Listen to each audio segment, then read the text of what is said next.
Jadi kami kan mulai tahun ini mengalokasikan anggaran untuk guru honorer yang kemarin sudah kita berikan 300.000 itu kita usulkan untuk ditambah menjadi 500.000. Kami menyampaikan kepada Bapak Presiden progres untuk pelaksanaan program digitalisasi pendidikan.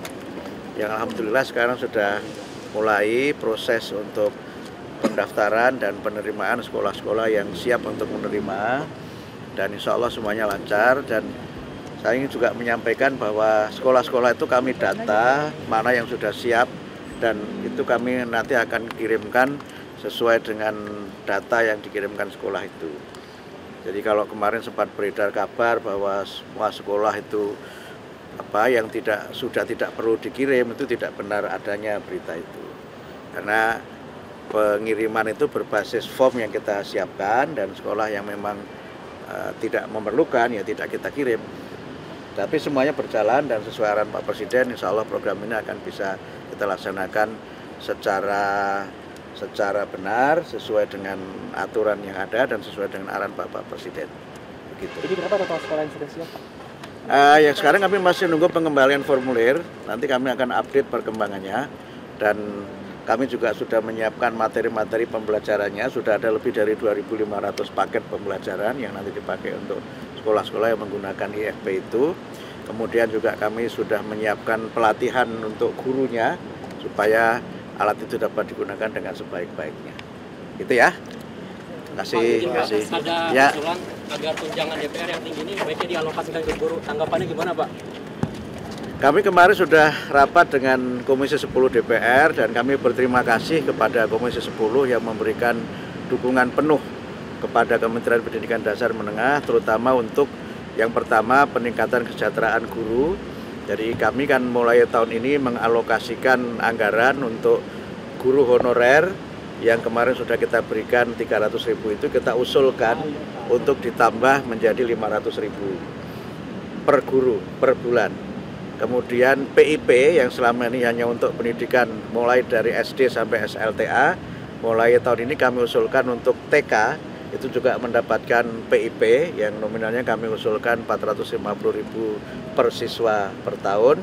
Nah, nanti untuk jumlah penerimanya berapa kami akan sesuaikan dengan alokasi yang nanti dibicarakan lagi antara kami dengan Komisi 10 dan juga dengan DPR, termasuk nanti juga dengan Kementerian Keuangan. Implementasinya berarti baru di 2026, Pak, menggunakan era PBB? Yang tambahan dari 300 menjadi 500 tahun depan kalau disetujui.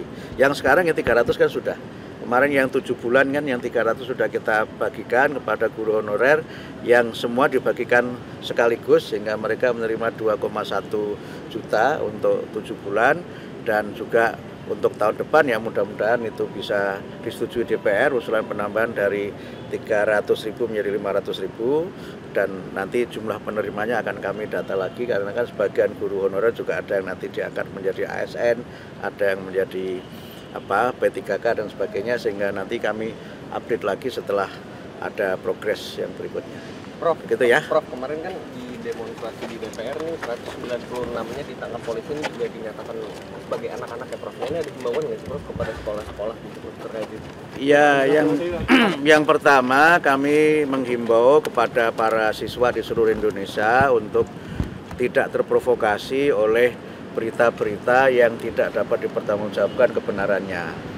Kemudian yang kedua, kami menghimbau kepada para guru, para kepala sekolah untuk memberikan perhatian dan pengawasan kepada murid-muridnya untuk mereka tidak terlibat dalam kegiatan-kegiatan yang tidak sesuai dengan apa yang menjadi tugas mereka sebagai para pelajar. Tapi soal datanya berapa itu nanti biarlah Pak Kapolri atau pihak kepolisian yang akan menyampaikan. Prof, tapi dengan maraknya ini kan belakangan juga mulai turun ke jalan lagi ya, Prof. Maksudnya anak sekolah, apakah Prof ini melihat juga ini mulai tumbuh kesadaran sosial gitu, Prof, daripada pelajar-pelajar ini, Prof? Kami akan terus mendalami ya berbagai hal itu, dan akan berusaha untuk bagaimana agar para guru, para kepala sekolah ini memberikan perhatian kepada murid-muridnya untuk lebih fokus pada kegiatan belajar, dan soal tadi motifnya apa dan sebagainya nanti biarlah aparatur keamanan yang menjelaskan. Berarti diimbau sebaiknya tidak turun ke jalan ya, Prof?